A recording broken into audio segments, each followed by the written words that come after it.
HSCAPൽ +1 application എങ്ങനെ നൽകാം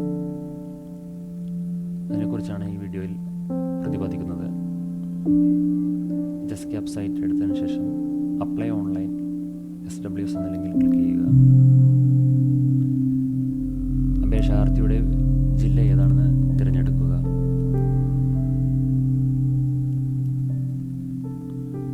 select scheme. ഈ വർഷം SSLC പാസ്സായിട്ടുള്ളവരാണെങ്കിൽ ഇത് 2019-20. മുൻ വർഷങ്ങളിൽ പാസ്സായിട്ടുള്ളവർക്ക് അത് തിരഞ്ഞെടുക്കാം. CBSE, ICSE ഏതാണോ എന്ന് നോക്കിയിട്ട് സെലക്ട് ചെയ്യുക. അതിനുശേഷം രജിസ്റ്റർ നമ്പർ നൽകുക.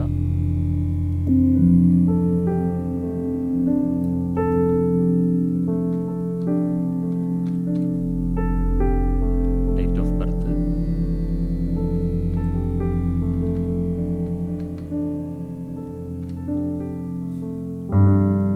മൊബൈൽ നമ്പർ,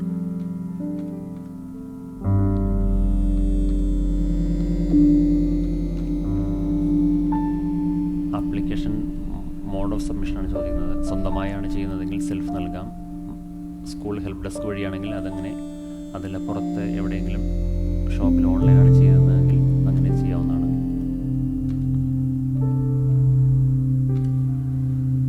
സബ്മിറ്റ് നൽകുക. ക്വാളിഫൈങ് എക്സാമിനേഷൻ, അതായത് 10th പാസ്സായ സ്കൂൾ തിരഞ്ഞെടുത്ത് നൽകണം. ഇവിടെ ശ്രദ്ധിക്കേണ്ട കാര്യം, പഠിച്ചിട്ടുള്ള സ്കൂള് ഒരു +2 സ്കൂളിലാണ് SSLCക്ക് പഠിച്ചിട്ടുള്ളതെങ്കിൽ ആ സ്കൂളിൻ്റെ കോഡ് നോക്കി അല്ലെങ്കിൽ സ്കൂളിൻ്റെ പേര് നോക്കി സെലക്ട് ചെയ്ത് നൽകേണ്ടതാണ്. അങ്ങനെ നൽകിയാൽ 2 മാർക്ക് ബോണസ് പോയിന്റ് ലഭിക്കുന്നതാണ്. +2 ഇല്ലാത്ത സ്കൂളിലാണ് പഠിച്ചിട്ടുള്ളത് അല്ലെങ്കിൽ CBSE, ICSE ആണ് പഠിച്ചിട്ടുള്ളതെങ്കിൽ അതേഴ്സ് നൽകുക. CBSE അങ്ങനെയുള്ളവരാണ്, ബോർഡ് എക്സാം പാസ്സായിട്ടുള്ളവരാണോ ഇല്ലയോ എന്നുള്ളത് യെസ് ഓർ നോ കൊടുക്കേണ്ടതാണ്. NCC കേഡറ്റ്, സ്കൗട്ട് അല്ലെങ്കിൽ ഗൈഡിൽ രാഷ്ട്രപതി പുരസ്കാർ അല്ലെങ്കിൽ രാജ്യ പുരസ്കാർ നേടിയിട്ടുള്ള വിദ്യാർത്ഥികൾ ഇതിൽ ടിക്ക് ചെയ്യുക. സ്വിമ്മിങ്,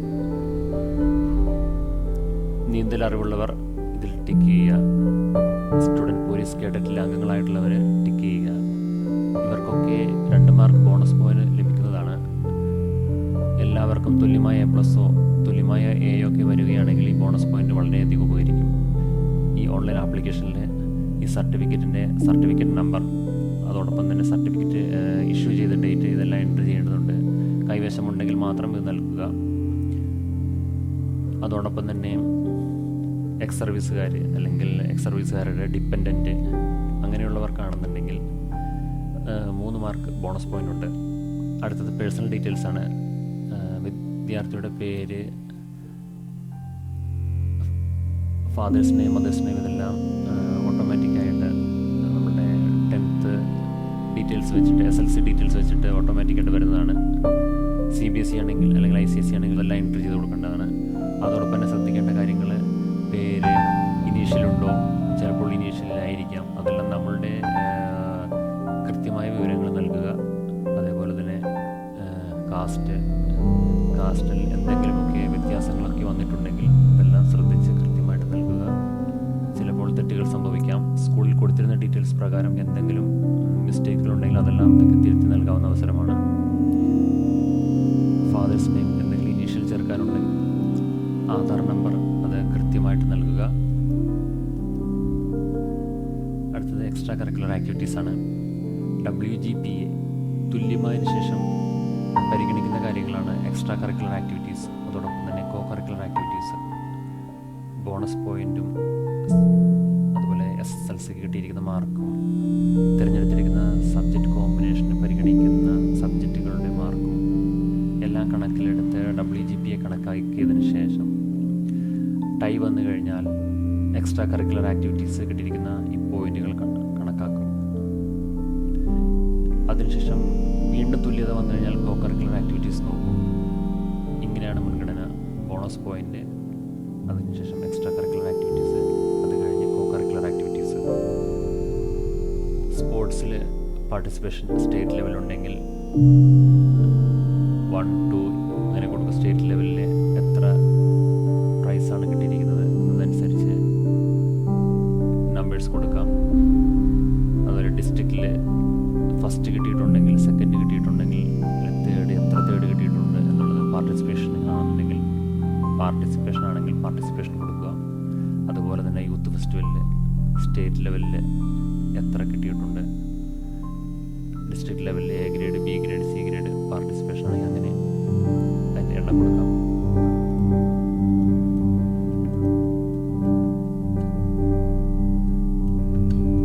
കോ കരിക്കുലർ ആക്ടിവിറ്റീസ്, നേരത്തെ പറഞ്ഞതുപോലെ എക്സ്ട്രാ കരിക്കുലർ ആക്ടിവിറ്റീസ് കഴിഞ്ഞിട്ട് വീണ്ടും തുല്യത വന്നു കഴിഞ്ഞാൽ കോ കരിക്കുലർ ആക്ടിവിറ്റീസിലെ പോയിന്റുകൾ നോക്കും. അത് ഓരോ fair, state science fair, maths fair, social science fair, IT fair, ഇങ്ങനെയുള്ള ഓരോ ഫെയറിലും കിട്ടിയിരിക്കുന്ന A grade, B grade, C grade അത് കൊടുക്കാവുന്നതാണ്. 1 ആണെങ്കിൽ 1 കൊടുക്കാം, ഇവിടെയാണെങ്കിൽ ഇവിടെ ഇങ്ങനെ കൊടുക്കാം. അതേപോലെ തന്നെ ഓരോ ക്ലബ്ബുകളിൽ ഈ ഫെയറിന് ശേഷം പരിഗണിക്കുന്നതാണ്. ക്ലബ്ബുകളിൽ പങ്കാളികളാണെങ്കിൽ അത് ടിക്ക് നൽകാവുന്നതാണ്. അതർ ഡീറ്റെയിൽസ് ചോദിച്ചിട്ടുണ്ട്. Whether belongs to language minority, ഭാഷാപരമായി ന്യൂനപക്ഷമാണെങ്കിൽ, അങ്ങനെയാണെങ്കിൽ ഏത് ഭാഷയാണ് അത് സെലക്ട് ചെയ്യുക. വെദർ ഡിഫറൻഷ്യലി ഏബിൾഡ്, അംഗവൈകല്യങ്ങളുണ്ടെങ്കിൽ അത് ഓർത്തോപെഡിക്കലി ഹാൻഡിക്യാപ്ഡ്, ബ്ലൈൻഡ്, ഡെഫ്, അങ്ങനെയുള്ള കാര്യങ്ങൾ അങ്ങനെ കൊടുക്കുമ്പോൾ തന്നെ അതിൻ്റെ എത്ര പെർസെൻറ്റേജ് ഡിസബിലിറ്റി ആണെന്ന് കൂടി കാണിക്കേണ്ടതാണ്. റെസിഡൻസ് ഡീറ്റെയിൽസ് കൊടുക്കുക, ജില്ല, taluk, local body.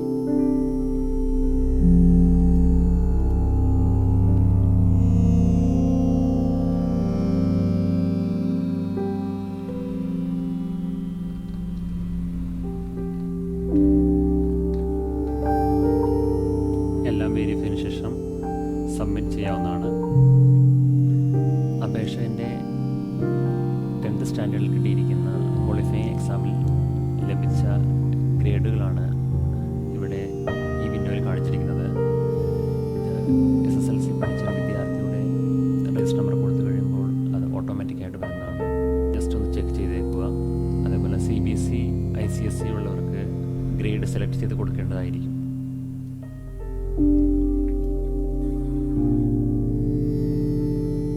School code നൽകുക.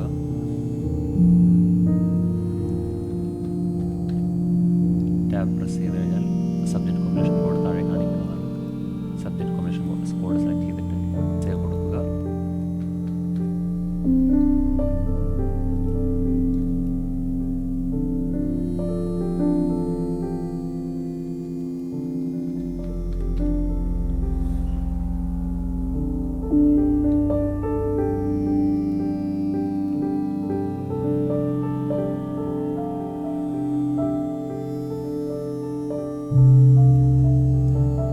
ഓപ്ഷനുകളെല്ലാം നൽകിയതിന് ശേഷം ഒന്നുകൂടി വെരിഫൈ ചെയ്തതിന് ശേഷം സബ്മിറ്റ് ചെയ്യാവുന്നതാണ്.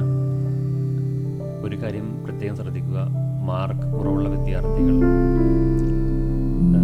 താല്പര്യമില്ലാത്ത സബ്ജക്റ്റ് കോമ്പിനേഷനും കൂടി ഏറ്റവും അവസാനത്തെ ഓപ്ഷനായിട്ട് നൽകുന്നത് നല്ലതാണ്. കാരണം അവർ ഉദ്ദേശിക്കുന്ന സബ്ജക്റ്റ് കോമ്പിനേഷൻ ആദ്യത്തെ അലോട്ട്മെൻറ്റിൽ ലഭിച്ചില്ലെങ്കിൽ വേറെ ഏതെങ്കിലും സബ്ജക്റ്റ് കോമ്പിനേഷനാണ് ലഭിക്കുന്നതെങ്കിൽ അതിൽ ടെമ്പററി ആയിട്ട് ജോയിൻ ചെയ്ത് സബ്ജക്റ്റ് കോമ്പിനേഷൻ മാറ്റാവുന്നതും സ്കൂൾ മാറ്റാവുന്നതുമാണ്. അതല്ലെങ്കിൽ അടുത്ത അലോട്ട്മെൻറ്റുകൾക്കായി വെയിറ്റ് ചെയ്യേണ്ടി വരും. അപ്പോൾ നമ്മൾ ആഗ്രഹിക്കുന്ന സബ്ജക്റ്റ് കോമ്പിനേഷനോ സ്കൂളോ ലഭിച്ചെന്ന് വരില്ല. സബ്മിറ്റ് നൽകുക.